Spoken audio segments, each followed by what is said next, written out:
Hi there, I'm Nicole Mooring, Strategic Marketing Manager here at the Medical Consultancy. And I'm Rick.Hughes, the founder of the Medical Consultancy. We're here to talk to you a little bit about the upcoming regulatory changes, MDD to MDR. The four areas are manufacturer, authorized representative, importer, and distributor. Each one of those has their own responsibilities, but they also have overlap. And really, it's more of a checks and balances to make sure that each one of those roles is being handled in the correct manner.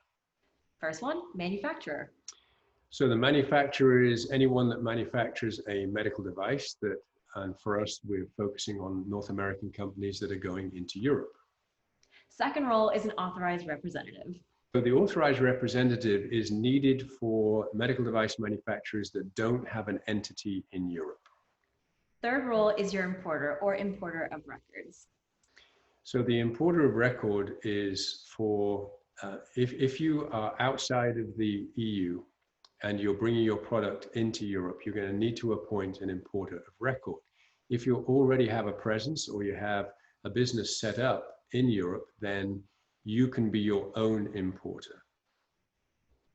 And last but not least is a distributor. So under MDR, all four of these things are very important, but you also have to appoint a distributor or be a distributor under the MDR regulations.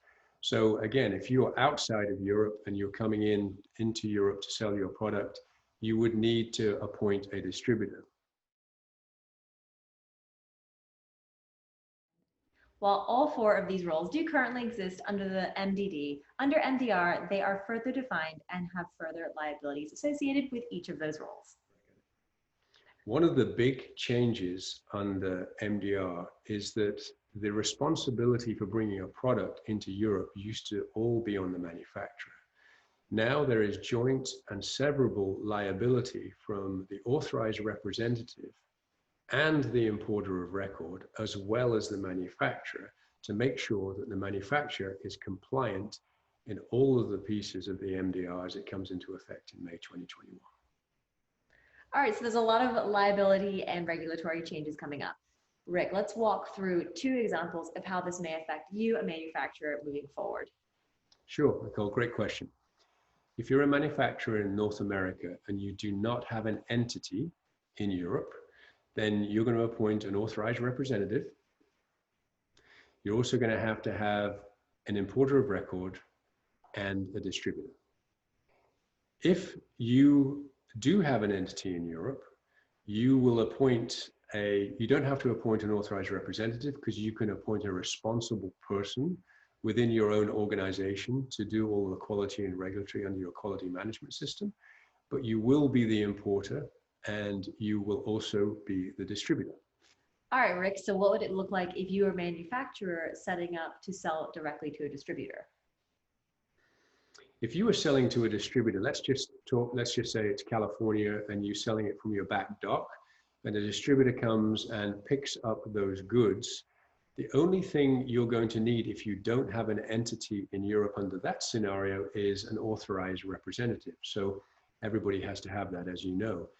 The role of importer and the role of distributor will be handled by the distributor that you're selling the product to. So under the new MDR, a percentage of the liability lies within each component of the economic operator. Essentially, that means the more components of the economic operator that you choose to take on, the more liability you're ultimately going to hold.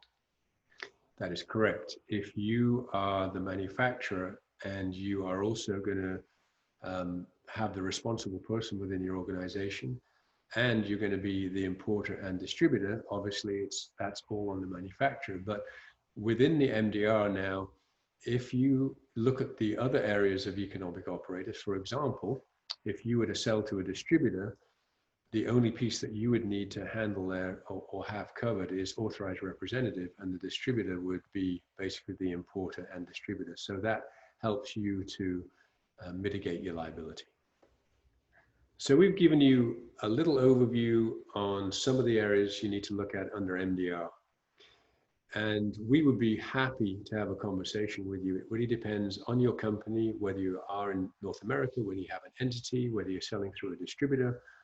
in any case, we'd be happy to have a conversation with you and we can guide you in the right direction. Now, our emphasis at Medical Consultancy is to help companies to grow their businesses in Europe through sales and revenue.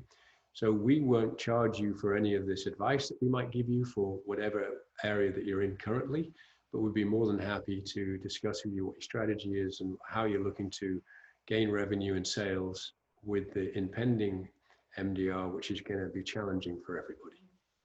If you like what you see today, please be sure to click subscribe and follow along with the rest of the content. We'll be releasing videos throughout the upcoming months to answer some of your top questions about going to Europe. Thanks, guys.